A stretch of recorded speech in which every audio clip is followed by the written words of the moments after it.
বিসমিল্লাহির রহমানির রহিম। প্রিয় দর্শক, আজ আমরা আলোচনা করব নবী করিম সাল্লাল্লাহু আলাইহি ওয়াসাল্লাম কিভাবে তার জন্মদিন পালন করেছিলেন। ইসলামী শরিয়ায় কোনো মাসআলা নির্গত করার, কোনো মাসআলার সমাধান দেওয়ার 4টা স্তম্ভ রয়েছে।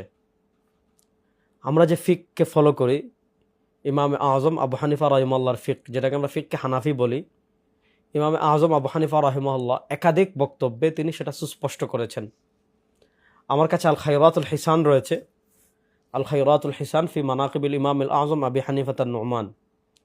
আল খায়রাতুল হিসান এর 62 নম্বর পৃষ্ঠায় এ ব্যাপারে বিস্তারিত আলোচনা করা হয়েছে। এছাড়া ইবনে আবিল আওয়াম রাহিমাহুল্লাহ তার ফাদাইল আবি হানিফাত ওই ব্যাপারে আলোচনা করেছেন। ফিমা বানা আলাইহি মাযহাবাহু, ইমাম আবু হানিফা রাহিমাহুল্লাহর মাযহাবের ভিত্তি কিসের উপর ছিল। ইমাম আজম আবু হানিফা রাহিমাহুল্লাহ বলেছেন, এখানেও বলেছেন, ফাদাইল আবি হানিফাতেও এসেছে, আরও অসংখ্য কিতাবে এ কথাগুলো এসেছে।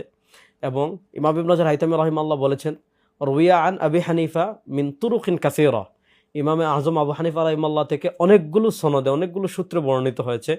ইমামে আজম আবু হানিফা রাহিমাহুল্লাহ বলেছেন যে আমি 1 নম্বরে যাব একটা বিষয়ের সমাধানের জন্য আল্লাহর কোরআনের কাছে, তারপরে যাব রাসূল করিম সাল্লাল্লাহু আলাইহি ওয়াসাল্লামের হাদিসের কাছে, তারপরে যাব সাহাবা একরামের কাছে, সর্বশেষ ফাইদান তাহাল আমর ইলা আমির, যখন ব্যাপারটি তাবেঈদের কাছে চলে আসবে তখন তারাও মুজতাহিদ, আমিও মুজতাহিদ, তারা যেমন ইজতিহাদ করে সমাধান দিয়েছেন আমিও তেমন ইজতিহাদ করে সমাধান দেব। নবী করিম সাল্লাল্লাহু আলাইহি ওয়াসাল্লাম আমাদের জন্য আল্লাহর সবচেয়ে বড় নেয়ামত। নবী করিম সাল্লাল্লাহু আলাইহি ওয়াসাল্লাম দুনিয়াতে এসেছেন, এর জন্য আমরা ভীষণ খুশি। এই রাসূল করিম সাল্লাল্লাহু আলাইহি ওয়াসাল্লামের জন্ম, এটাকে আরবিতে বলে মিলাদুন নবী। মিলাদুন নবী মানে নবী করিম সাল্লাল্লাহু আলাইহি ওয়াসাল্লামের জন্ম। আল্লাহ নবী সাল্লাল্লাহু আলাইহি ওয়াসাল্লাম দুনিয়াতে জন্মগ্রহণ করেছেন, এ কথা কেউ অস্বীকার করে না। নবী করিম সাল্লাল্লাহু আলাইহি ওয়াসাল্লাম যদি জন্মগ্রহণ নাই করতেন, তাহলে আমরা তার উম্মাহ হলাম কেমনে, আমরা তার অনুসারী হলাম কেমনে, কোরআন পেলাম কেমনে, দিন শরিয়া পেলাম কেমনে। সুতরাং মিলাদুন নবী মানে নবী করিম সাল্লাল্লাহু আলাইহি ওয়াসাল্লামের জন্ম। আল্লাহ নবী সাল্লাল্লাহু আলাইহি ইসলামের জন্ম অস্বীকার করে পৃথিবীতে এমন কোনো মানুষ নেই। সুতরাং মিলাদুন নবীকে দুনিয়ার কেউই অস্বীকার করে না। এবার প্রশ্ন হলো, রাসূল করিম সাল্লাল্লাহু আলাইহি ওয়াসাল্লামের জন্মে কি আপনি খুশি হয়েছেন? অবশ্যই আমি খুশি হয়েছি। এবার প্রশ্ন হলো, নবী করিম সাল্লাল্লাহু আলাইহি ওয়াসাল্লামের জন্মের খুশি আপনি কি প্রকাশ করতে চান না? অবশ্যই করতে চাই। প্রশ্ন হলো, নবী করিম সাল্লাল্লাহু আলাইহি ওয়াসাল্লামের জন্মের খুশি আমি প্রকাশ করব কিভাবে? এখানে আমরা বলি, নবী করিম সাল্লাল্লাহু আলাইহি ওয়াসাল্লামের জন্মের খুশি আমরা ওইভাবেই প্রকাশ করব যেভাবে প্রকাশ করেছেন সাহাবায়ে কেরাম রিদওয়ানুল্লাহ আলাইহিম আজমাইন, যেভাবে প্রকাশ করেছেন নবী করিম সাল্লাল্লাহু আলাইহি ওয়াসাল্লাম। নবী করিম সাল্লাল্লাহু আলাইহি ওয়াসাল্লাম থেকে যদি আমরা জন্মের আনন্দ প্রকাশের পদ্ধতি পেয়ে যাই, তাহলে সেখানে আমাদের নিজেদের পক্ষ থেকে কোনো কিছু আবিষ্কারের কোনো প্রয়োজন নেই। কারণ নবী করিম সাল্লাল্লাহু আলাইহি ওয়াসাল্লাম থেকে আনন্দ প্রকাশের পদ্ধতি আমরা পেয়ে গিয়েছি। আসেন, মুসলিম শরীফের বিখ্যাত হাদিস আপনারা সবাই জানেন। হযরত আবু কাতাদা আনসারী রাদিয়াল্লাহু তাআলা আনহু তিনি বলেন, আল্লাহর নবী সাল্লাল্লাহু আলাইহি ওয়াসাল্লাম সপ্তাহের প্রত্যেক সোমবারে রোজা রাখতেন। সুইলা আন সিয়াম ইয়াউমিল ইসনাইন, আল্লাহর নবী সাল্লাল্লাহু আলাইহি ওয়াসাল্লামকে সোমবারের রোজা সম্পর্কে জিজ্ঞাসা করা হয়েছে, আপনি সোমবারে কেন রোজা রাখেন? আল্লাহর নবী সাল্লাল্লাহু আলাইহি ওয়াসাল্লাম মুসলিম শরীফের হাদিসে 2টি কারণ বর্ণনা করেছেন।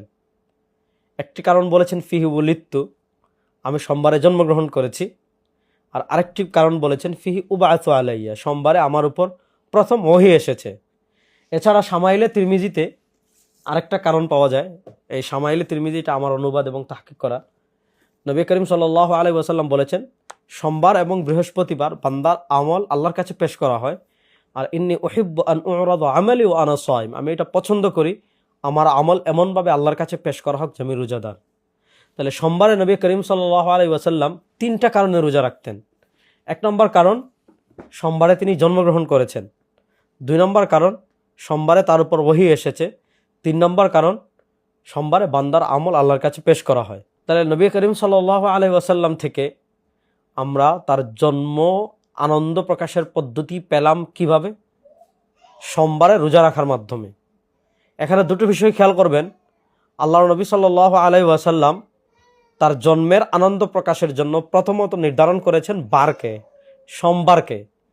বার প্রত্যেক সপ্তাহে একবার আসে, আর তারিখ বছরে একবার আসে। রাসূল করিম সাল্লাল্লাহু আলাইহি ওয়াসাল্লামের জন্ম তারিখ নিয়ে মতভেদ আছে। 8 রবিউল আউয়ালের কথা আছে, 12 রবিউল আউয়ালের কথা আছে, আরও অসংখ্য মত আছে। কেউ বলেছেন 8 তারিখটা আসাহ, 12 তারিখটা প্রসিদ্ধ। আবার আমাদের দেশে অনেকেই বলেন 12 তারিখেরটা সহি। সহি কোনটা সেদিকে আমি যাচ্ছি না সে আলোচনায়। আপনি 12 তারিখ যদিও বলেন নবী করিম সাল্লাল্লাহু আলাইহি ওয়াসাল্লামের মিলাদ জন্ম তারিখ, তাহলে 12ই রবিউল আউয়াল বছরে আসে মাত্র একবার। আর আল্লাহ নবী সাল্লাল্লাহু আলাইহি ওয়াসাল্লাম জন্মগ্রহণ করেছেন সোমবার, সোমবার সপ্তাহে আসে একবার। এবার দেখেন নবী করিম সাল্লাল্লাহু আলাইহি ওয়াসাল্লাম তার জন্মের কৃতজ্ঞতা প্রকাশের জন্য তারিখকে নির্ধারণ করেছেন বারকে। রাসূল করিম সাল্লাল্লাহু আলাইহি ওয়াসাল্লাম তার জন্মের শুকরিয়া প্রকাশের জন্য তারিখ কেন্দ্রিক কোনো আমল করেছেন, এরকম কোনো প্রমাণ আমি পাইনি। যে তার জন্মের এই তারিখকে সামনে রেখে তিনি রোজা রেখেছেন, তারিখকে সামনে রেখে তিনি ঈদ উদযাপন করেছেন, তারিখকে সামনে রেখে তিনি দান সৎকা করেছেন, তারিখকে সামনে রেখে তিনি জশ্ন জুলুস করেছেন, এমন কোনো প্রমাণ আমরা পাইনি। যদি কেউ পেয়ে থাকেন তাহলে জানাবেন। রাসূল করিম সাল্লাল্লাহু আলাইহি ওয়াসাল্লাম তার জন্ম উদযাপনের জন্য নির্ধারণ করেছেন বারকে, সোমবারকে। বার সপ্তাহে একবার আসে, মাসে কমসে কম 4 বার আসে, কোনো মাসে 5 বারও আসে, বছরে 50-এর কাছাকাছি আসে, 48 থেকে 53-54 বছরে আসে। আল্লাহ নবী সাল্লাল্লাহু আলাইহি ওয়াসাল্লাম বছরে 50-এর কাছাকাছি হয়, কিছু বছর কম হয়, কিছু বছর বেশি হয়, রোজা রাখার মাধ্যমে তিনি তার জন্মের শুকরিয়া আল্লাহর কাছে আদায় করেছেন। এখন আমাদের করণীয় কি? আল্লাহ বলেছেন মাইয়ুতির রাসূলা ফাকাত আতা আল্লাহ, যারা নবী করিম সাল্লাল্লাহু আলাইহি ওয়াসাল্লামের আনুগত্য করবে তারা আল্লাহর আনুগত্য করলো। আল্লাহ বলেছেন ইয়া আইয়ুহাল্লাযীনা আমানু আতিউল্লাহ ওয়া আতিউর রাসূল, হে ঈমানদারগণ তোমরা আল্লাহ এবং তার রাসূলের আনুগত্য করো। আল্লাহ তাআলা বলেছেন ইয়া আইয়ুহাল্লাযীনা আমানু লা তুকদ্দিমু বাইনা ইয়াদাইল্লাহি ওয়া রাসূলি, আল্লাহ এবং তার রাসূলকে ফেলে সামনে অগ্রসর হয়ো না। আল্লাহ তাআলা বলেছেন ফালা ওয়া রাব্বিকা লা ইউমিনুনা হাত্তা ইউহাক্কিমুকা ফীমা শাজারা বাইনাহুম, আল্লাহ নবী সাল্লাল্লাহু আলাইহি ওয়াসাল্লামের সমাধান মানতে এবং রাসূল করিম সাল্লাল্লাহু আলাইহি ওয়াসাল্লামের যে আনুগত্য করতে হবে, এটা তো কোরআনের অসংখ্য আয়াত এবং অসংখ্য হাদিস দ্বারা প্রমাণিত। এবার রাসূল করিম সাল্লাল্লাহু আলাইহি ওয়াসাল্লামের আগমনেও আমরা খুশি, তার জন্মেও আমরা খুশি, তার খুশি আমরা প্রকাশও করতে চাই। প্রশ্ন হলো আমরা কিভাবে প্রকাশ করতে চাই? উত্তর হলো আমরা হাদিসে যেভাবে পেয়েছি, সোমবারে রোজা রাখার মাধ্যমে। 12ই রবিউল আউয়াল কেন্দ্রিক কোনো উৎসব, 12ই রবিউল আউয়াল কেন্দ্রিক কোনো ঈদ, 12 রবিউল আউয়াল কেন্দ্রিক কোনো জশ্নে জুলুস, 12 রবিউল আউয়াল কেন্দ্রিক স্পেশাল এই দিনকে ফজিলতপূর্ণ মনে করে, এই দিনকে সৈয়দুল আয়াদ, সকল ঈদের সেরা ঈদ মনে করে, এই ঈদকে সবচেয়ে বড় ঈদ মনে করে, এখন তো সৈয়দুল আয়াদ হয়ে গিয়েছে। এই 12 রবিউল আউয়ালকে ঈদ মনে করে, 12 রবিউল আউয়ালকে সর্বকালের সেরা ঈদ মনে করে, 12 রবিউল আউয়ালকে লাইলাতুল কদর থেকে উত্তম মনে করে, 12 রবিউল আউয়ালকে পৃথিবীর শ্রেষ্ঠ দিবস মনে করে, কোনো আমল, কোনো কিছু নবী করিম সাল্লাল্লাহু আলাইহি ওয়াসাল্লাম থেকে, সাহাবায়ে কেরাম রিদওয়ানুল্লাহি আলাইহিম আজমাইন থেকে, তাবেঈন থেকে, তবে তাবেঈন থেকে, এগুলোর কোনো প্রমাণ নেই। এজন্য আপনি যদি নবী করিম সাল্লাল্লাহু আলাইহি ওয়াসাল্লামের প্রকৃত আশিক হন, তাহলে এই চলমান বিতর্কে না জড়িয়ে আসুন। প্রত্যেক সোমবারে রোজা রাখার চেষ্টা করি। সোমবারে রোজা রাখার মাধ্যমে নবী করিম সাল্লাল্লাহু আলাইহি ওয়াসাল্লামের আনুগত্যের মাধ্যমে আল্লাহ নবীর জন্মের আনন্দ উদযাপন করি। আল্লাহ তাআলা সব ধরনের বিদআত এবং মুনকারাত থেকে আমাদের সবাইকে বেঁচে থাকার তৌফিক দান করুন। আজ পর্যন্ত আসসালামু আলাইকুম ওয়া রাহমাতুল্লাহি ওয়া বারাকাতুহু।